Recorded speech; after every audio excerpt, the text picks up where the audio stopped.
Senador Pimentel, senadores e senadoras, eu queria, em primeiro lugar, agradecer muito ao senador Rubem Figueiró pela gentileza que me fez ao ceder esse espaço que era de direito dele, como escrito, e ele o fez porque ontem, senador Pimentel, eu não pude usar a tribuna devido a uma série de compromissos, debate do 122, a perspectiva da reunião do Congresso, e ele então, de forma muito gentil, diz, olha, eu sou o primeiro amanhã, então te cedo o espaço. Senador Paulo Paim, eu quero registrar a compreensão dos nossos senadores, em especial de Vossa Excelência, por ter concordado que nós pudéssemos encerrar mais cedo a sessão do Senado Federal, que nos permitiu revogar aquela sessão que eu diria que não deveria fazer parte da nossa história, de 1º de abril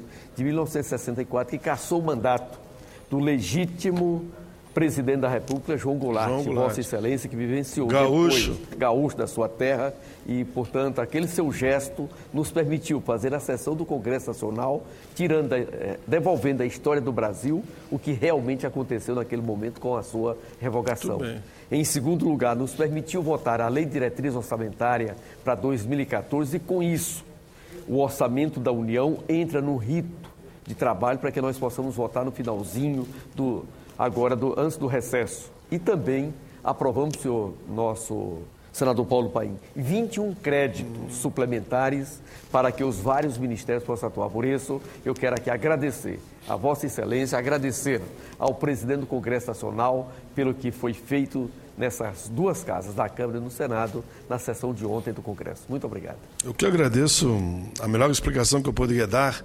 Aquele que esperava o meu pronunciamento no dia de hoje foi a justificativa que Vossa Excelência deu em meu nome e todos aqueles que estavam aqui na noite de ontem e que, atendendo a um pedido de Vossa Excelência, nos dirigimos à Câmara, para aquela sessão histórica do Congresso. E que bom que a gente pode dizer que esteve lá, principalmente pela revogação, eu diria, pela anulação da sessão que cassou o mandato do nosso querido ex-presidente falecido, João Goulart. Meus cumprimentos a Vossa Excelência. Então eu vou agora o meu pronunciamento sobre o tema, agradecendo pelo espaço me concedido pelo senador Rubem Figueiró. Senhor presidente, 20 de novembro, uma data especial para o Brasil e para todo o nosso povo. Dia da Consciência Negra, um momento para reflexão sobre a questão do negro na sociedade brasileira. A data foi escolhida por coincidir com o dia da morte do grande herói Zumbi dos Palmares. Ou seja, uma data que lembra a resistência, a luta contra todo tipo de preconceito.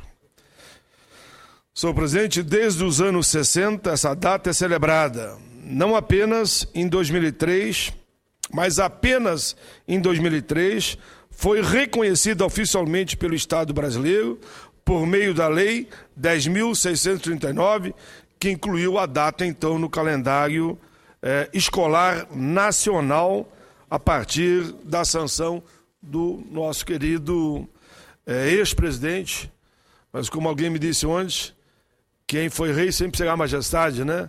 Do nosso querido presidente Lula.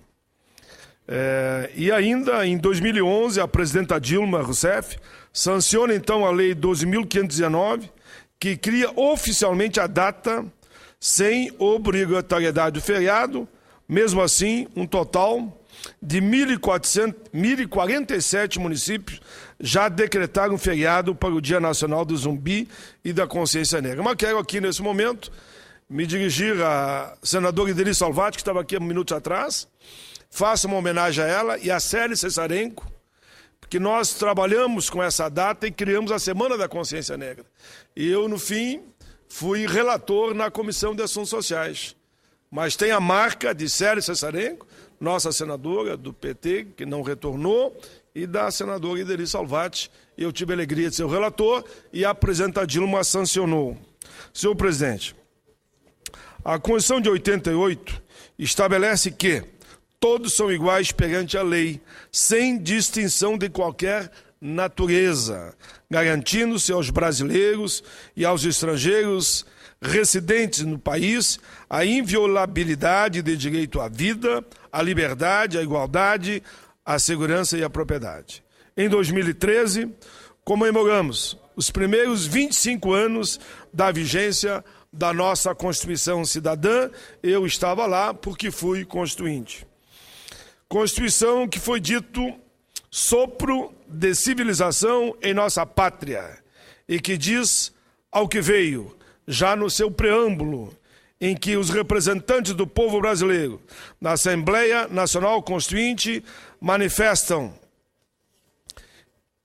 abro aspas, instituir um Estado democrático destinado a assegurar o exercício de direitos sociais e individuais, a liberdade, a segurança, o bem-estar, o desenvolvimento, a igualdade e a justiça como valores supremos de uma sociedade fraterna, pluralista e sem nenhum tipo de preconceito, fundada na harmonia social e comprometida na ordem interna e internacional com a solução pacífica das controvérsias. Fecho aspas.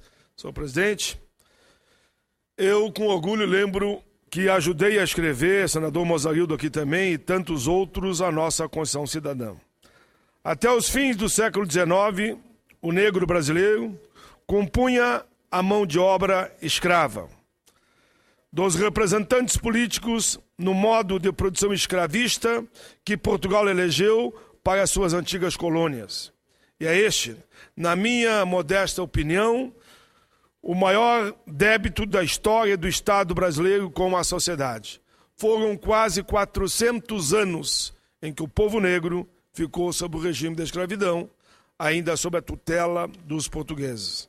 Senhor presidente, é impossível fecharmos os olhos às consequências da escravidão, ainda presentes em nosso cotidiano, mesmo após todos os avanços da cidadania que logramos obter no século XX. Gostaria de lembrar que no ano de 2010, essa Casa aprovou o Estatuto da Igualdade Racial e Social, que eu considero a verdadeira Carta da Liberdade do povo negro. Foi sancionada pelo presidente Lula e virou lei federal. É claro que precisamos avançar na regulamentação o quanto antes de alguns artigos, como, por exemplo, o 38 e o 39, que tratam da questão do trabalho.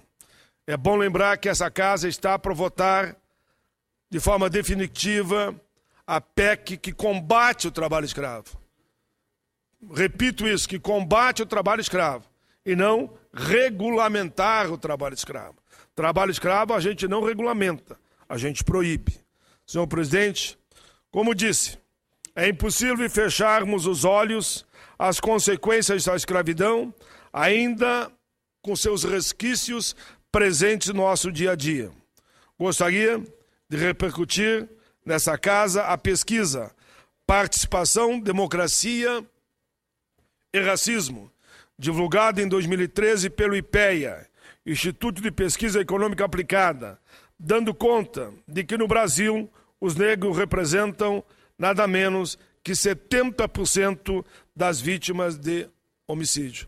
E por isso, nós todos aqui assinamos a CPI de combate ao assassinato de jovens negros no nosso país, liderados à iniciativa, e assinei e devo ser indicado como presidente ou relator da nossa querida senadora Lídia da Mata, que junto com ela também aprovamos hoje ontem a medalha Abdias Nascimento. Senhor presidente, segundo o IPEA, ocorre no Brasil mais de 60 mil homicídios a cada ano. E a probabilidade de um adolescente negro ser assassinado é 4 vezes maior em comparação de um adolescente branco. Nós não queremos que ninguém, nem branco nem negro, seja assassinado. Apenas estamos levantando dados. Se nada fizermos para conter a tendência, os especialistas antecipam a má notícia de mais de 36 mil brasileiros entre 12 e 18 anos serão mortos, assassinados até 2016, geralmente por arma de fogo. Senhor presidente, nos últimos dias, as notícias do país estamparam manchetes que nos preocuparam. O Estado de São Paulo, negro recebe 36% menos que os não negros. Um trabalhador negro recebe, em média, um salário de 36,11 menos que um trabalhador que não é negro.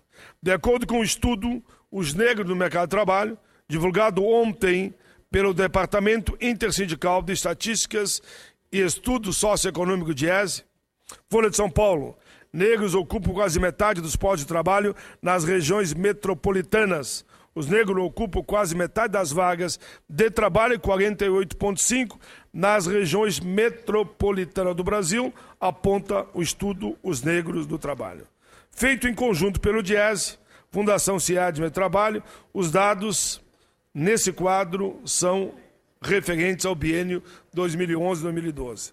Rede Brasil atual, só escolaridade não garante presença do negro no mercado de trabalho, diz o DIESE. Blog do Planalto, cotas para negros não acabam com a meritocracia nos concursos públicos, diz ministras. Na fala, ministra, a titular da Secretaria de Política e Promoção da Igualdade Racial, ministra Luísa Bairros, afirmou que o projeto de lei que reserva 20% das vagas do serviço público, encaminhado pela presidenta Dilma, poderá ajudar a diminuir essa discriminação em relação ao povo negro. Ela ressaltou que não haverá uma flexibilização de critérios para poder beneficiar os negros, que a medida é necessária para acelerar a participação desta população nos lugares importantes, como esse aqui, que me refiro, no serviço público. No Brasil, nos Estados Unidos, em outros países escravocratas, a musicalidade da senzala serviu para exorcizar sua tristeza, para diminuir sua nostalgia da sua pátria-mãe África, para aguentar com altivez as penúrias do trabalho brutal e aniquilador. Os ecos da escravidão brasileira mostram-se, embora avançamos, presentes na belíssima música. Todo camburão tem um pouco de navio negreiro, da banda carioca, que me permito declamar brevemente aqui. A banda carioca O Rapa. Diz a canção, tudo começou quando a gente conversava. Naquela esquina ali, na frente daquela praça, veio os homens e nos pararam. Documento, por favor. Então a gente apresentou, mas eles não paravam. Qual é, negão? Qual é, negão? O que está pegando? Qual é, negão? Qual é, negão? É mole de ver que em qualquer dura o tempo passa mais lento para o negão. Quem segurava com força a chibata, agora usa farda, engatilha a macaca. Encolhe sempre o primeiro. Escolhe sempre o primeiro. Negro para passar na revista. Para passar na revista. Todo camburão tem um pouco de navio negreiro. Senhor presidente, analisar criticamente os descaminhos da história do Brasil não implica, de nossa parte, fomentar somente incompreensões ou falar somente de brutalidade no seio da sociedade, mas sim a levantar dados para combater, enfrentar e diminuir a discriminação contra o povo negro. No passado ou no presente, somos todos causadores e também vítimas da cegueira inerente aos preconceitos, da burrice grudada na desumanidade de todos e de cada um no trato com o próximo. Sofredores de nossa incapacidade de promoção pela arte do encontro e da palavra livre e franca, do igualitarismo fraterno e da ascensão social, a que todos inspiram e que haverá de banir a violência que faz tombar anualmente 60 mil brasileiros. No mês em que celebramos a consciência negra, na Semana da Consciência Negra, no Dia da Consciência Negra, celebramos igualmente o cerne de uma nova consciência, não apenas negras, mas antes, branca, negra, verde e amarela do nosso querido Brasil. Tecido a várias mãos, cujo povo é beneficiário do gênio de André Pinto Rebouças, de Joaquim Maria Machado de Assis, de Joaquim da Cruz e Souza, dos lanceiros negros, de Abdias do Nascimento, de José Carlos do Patrocínio, de Paulinho da Viola, Cíntia Mendes, Joaquim Barbosa Cartola, Elza Soares, de Javan, Gilberto Gil, Donga Martim da Vila, Grande Otelo, Jorge Benjur, Lázaro Ramos, Carlinhos, Mano Brown, MV Bill, Margarete Menezes, Negrali, Paula Lima, Zezé Mota, Evaristo de Moraes, Milton Gonçalves, Milton Nascimento, Milton Santos, Tim Maia, Wilson Simonal, Vanessa de Mata, Jair Rodrigues, os dois Jairzinhos, Djalma Santos, Edson Arantes do Nascimento, entre tantos outros negros que de uma forma ou de outra... Neymar, por que não lembrar do Neymar como jogador, né? Por uma forma ou de outra, fizeram vibrar nossas emoções, corações. Enfim, senhor presidente, nos dias que correm, o mundo tomou conhecimento de que quase 100 pessoas, na maioria mulheres e crianças, morreram de sede no Níger, em pleno deserto do Saara, por conta de uma tentativa fracassada de ingresso na Argélia, para a conquista, mediante a travessia no mar Mediterrâneo, de uma vida melhor na Europa. Ali morreram centenas de negros, principalmente mulheres e crianças. Na África ou no Brasil, somos todos peregrinos. É contra todas as formas de penúria, de preconceito, que cumpre ao ser humano brasileiro lutar e a defender e a depender de um esforço comum no que tange ao nosso país. Esperamos não registrar no ano de 2016 nada além do que 2 mortes naturais, para não termos que lembrar de 60 mil mortes. Preconceito racial e injustiça social para o mais profundo bem de todos os brasileiros. 20 de novembro, Dia da Consciência Negra. Aos poucos o Brasil está pagando essa dívida. Já fizemos muito, mas sabemos que temos que fazer muito mais. Senhores e senhoras, lutar por justiça, por liberdade, igualdade, combater todo tipo de preconceito é um dever de todo homem, toda mulher que é do bem. As nossas vidas são lutas permanentes, em defesa de todos, sejam trabalhadores, empreendedores, seja da área pública, da área privada, dos idosos, aposentados, pensionistas, a livre orientação sexual, enfim, nós trabalhamos no combate a todo tipo de preconceito. Essa frase nos ilumina. Nós a escrevemos juntos, numa longa caminhada das nossas vidas. Ela nos dá o norte para cada passo que demos, que estamos dando e que daremos. Por isso, nós temos muito orgulho de termos ajudado a colaborar na elaboração da Constituição Cidadã ao lado da bancada negra na época, Paulo Paim, Caó, Edmilson e Benedita Silva. Éramos 4, somente 4. Ali escrevemos que o racismo não prescreve. Senador Paim, com a sua generosidade de sempre, tem uma delegação em que o Ricardo Terraz quer fazer o registro, depois nós devolveremos a Vossa Excelência. Com certeza, eu que agradeço a Vossa Excelência. Adolfo Ferraz, por favor. Peço escusas, senador Paulo Paim. Sem escusas, é um orgulho, uma parte de Vossa Excelência anunciando nossos queridos visitantes. Por interromper o discurso que Vossa Excelência faz, um discurso carregado de emoção, de conteúdos, dando conta deste que é um combate que Vossa Excelência faz permanentemente e o faz muito bem, que conta naturalmente com a nossa plena solidariedade em razão da elevada dívida social que o nosso país tem com os negros, que nós precisamos reafirmar a cada momento, inclusive com ações positivas, com ações inclusivas. Mas, senhor presidente, com a vênia de Vossa Excelência, nós queremos registrar com enorme prazer, na condição de presidente da Comissão de Relações Exteriores e de Defesa, que nós estamos recebendo aqui em nosso plenário, Sua Excelência, o ministro da Defesa, Agustín Rossi, da República amiga, querida e fraterna da Argentina, com quem nós compartilhamos um conjunto extraordinário de programas comuns. Sua Excelência, o ministro Rossi, faz uma visita ao país, já esteve em reuniões técnicas com o ministro Celso Amorim, tratando de interesses mútuos do nosso país com a República da Argentina, está acompanhado de uma larga equipe, acompanhado de generais, de almirantes, que nos dão a honra de recebê-lo aqui no Senado da República e o fazem respeito a esta casa, até porque durante 2 mandatos como deputado federal, ele representou a província de Santa Fé no parlamento argentino. Portanto, é com muita alegria e com muito respeito que nós queremos saudar o nosso ministro da Defesa, ministro Rossi, da República Argentina, na companhia do senador Eduardo Suplicy, meu colega e companheiro na Comissão de Defesa.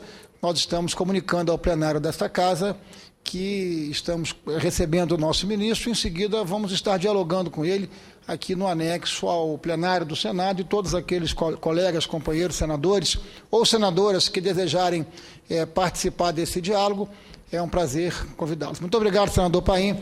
Muito obrigado, presidente em exercício, senador Pimentel. Senador Ricardo Ferraço, muito correta o registro da presença da delegação do nosso estado vizinho. Eu sei que Vossa Excelência, que é o nosso presidente da Comissão de Relações Exteriores e Segurança Nacional, vai acolher bem, em nome de todos os nossos senadores da República, do senador Paulo Paim, que está cedendo aqui parte do seu tempo, do senador Suplicy, que integra a Comissão de Relações Exteriores. Portanto, sejam bem-vindos mais uma vez ao nosso Brasil. Muito obrigado. Permita só que eu diga que sejam naturalmente bem-vindos. E eu sei, e os senhores sabem, que o Mercosul é muito importante para nós. Acho que a Argentina e o Brasil são fundamental para viabilizar o Mercosul. Então, sejam bem-vindos e vamos trabalhar juntos para que esse bloco responda à expectativa dos nossos povos. Um abraço a cada um dos senhores, sejam bem-vindos. Rio Grande do Sul, próximo ali, ao lado ali. Conheço a Argentina e gosto muito. Só tem um probleminha, entre Pelé e Maradona. Eu fico com o Pelé, mas tenho um carinho enorme pelo Maradona, viu? Diga ao Maradona que ele está com... O Maradona também está no nosso peito, porque a arte do futebol tem um símbolo no Maradona. Sejam bem-vindos. O Messi é o melhor do mundo hoje, não é inegável. É o melhor do mundo hoje. Até o Papa é argentino, agora o que eu faço? Um abraço a todos. Mas, senador Paim, Deus é brasileiro. Fechou bem, fechou bem. Mas, senhor presidente, eu estou usando um pouquinho mais do tempo, pela a compreensão de Vossa Excelência, que esse pronunciamento tem muito com a história do nosso povo negro. Eu vou passar uma parte para o senador Suplicy, eu quero concluir esse raciocínio. E foi essa mesma delegação, senhor presidente, com Caó, Benedita, Edmilson, Domingo Leonelli e João Herman, São Paulo, já falecido, que nós fomos à África do Sul, em plena época do apartheid, exigindo a libertação de Nelson Mandela, como uma decisão da Assembleia Nacional Constituinte. Foi esse mesmo grupo, e quero aqui fazer uma homenagem ao ex-presidente José Sarney, que articulamos a criação da Fundação Palmares. Mas aí da nossa África do Sul, me lembro, e faço uma pequena homenagem à nossa antiga Varig, que diziam que o avião da Varig ia ser bombardeado quando nós descêssemos. E o comandante disse, bombardeado coisa nenhuma. Desçam, cumpram a missão, que eu estaria aguardando aqui no aeroporto, nós voltamos para o Brasil, e assim foi feito. Lembro com satisfação, ainda, senhor presidente, que nos 90 anos do inesquecível Abdias Nascimento, ali no Itamaraty, a convite do presidente Lula e do Itamaraty, eu fui convidado a declarar uma poesia que fiz a Abdias, chamado Abdias, um homem à frente do seu tempo. Senhor presidente, hoje, lembro aqui, festejamos a resolução da CCJ aqui do Senado e aprovado pelo plenário da medalha Abdias do Nascimento. Iniciativa que dividi com a senadora Alice da Mata. Repito, primeiro signatária ela, e me convidou como segundo signatária, para agraciar personalidades que tenham oferecido contribuição relevante e proteção da cultura afro-brasileira e que combata todo o tipo de preconceito. Claro que tem gente que nunca vai ganhar essa medalha, porque tem gente que prega um preconceito. Não é nenhum de nós que estamos aqui nessa caminhada. A proposta vai agora, com certeza, ser implementada a partir desse ano. Senhor presidente, eu tive orgulho de dizer que fui relator da Lei CAO, que regulamentou o artigo da Constituição que diz que todo crime de racismo é inafiançável e não prescreve. Apresentamos e aprovamos o projeto de lei da Câmara de Deputados para que a verdadeira história do povo negro fosse contada na sala de aula.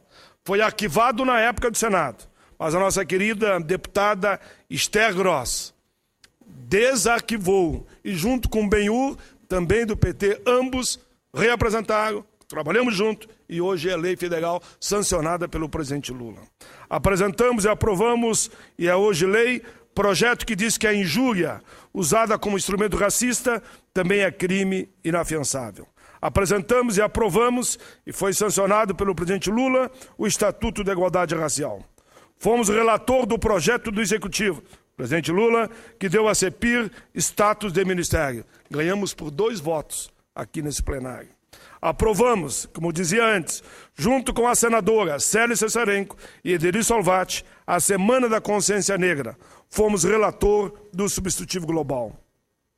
Tenho orgulho de dizer que fomos ao Supremo Tribunal Federal defender a política de cotas. Lá argumentamos na tribuna daquela casa sobre a presidência na época do grande ministro, do qual eu tenho o maior respeito, Lewandowski. E vencemos. E Lewandowski foi fundamental para vencermos no Supremo Tribunal Federal a política de cotas. Fomos relator e aprovamos, é hoje lei, da política de cota na CDH e na Comissão de Educação.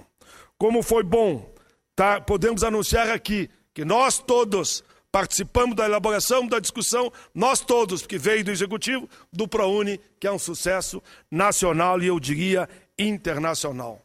Como foi bom, nós podemos hoje dizer que discutimos outra iniciativa do Executivo, defendemos e aprovamos, que é o Pronatec, que garante efetivamente que brancos, negros, índios, enfim, pobres, tenham direito ao ensino técnico. Defendemos, e hoje podemos com certeza dizer que a política de cotas para negro no serviço público vai se tornar realidade por uma iniciativa da presidenta Dilma. Como foi bom aprovar recentemente na CDH, projeto de lei de nossa iniciativa, e eu vou terminar, senhor presidente, que regulamenta o artigo 40 da Constituição, para que o povo quilombola tenha título definitivo de suas terras.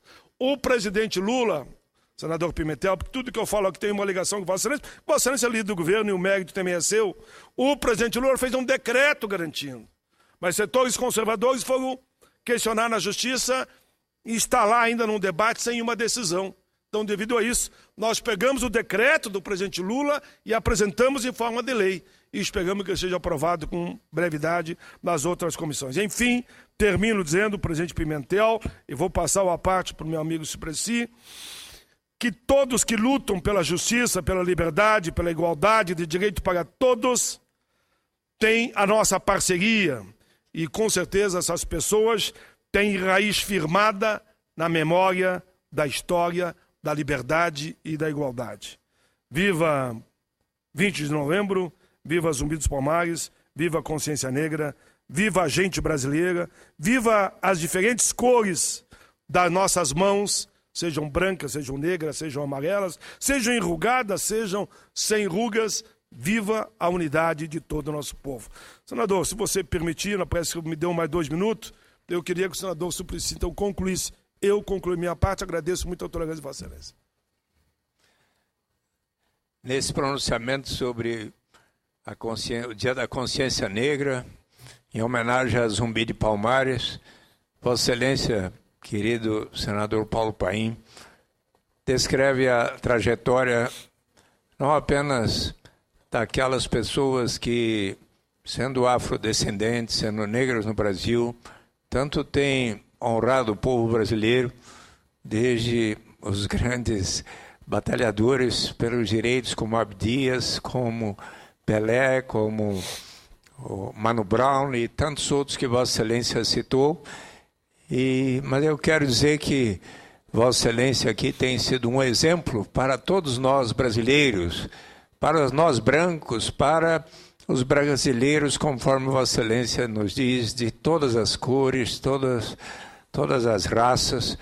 Que bom que Vossa Excelência aqui tem honrado tanto o nosso partido, o Senado Federal. Vossa Excelência é tão respeitado por todos nós e, sobretudo, também nos momentos em que, diariamente, Vossa Excelência expressa solidariedade aos aposentados, aos trabalhadores de todas as idades e raças, aos estudantes, mencionando as possibilidades de cotas do ProUni, assim por diante, mas também até na visita da qual hoje nós compartilhamos aos que se encontram lá na...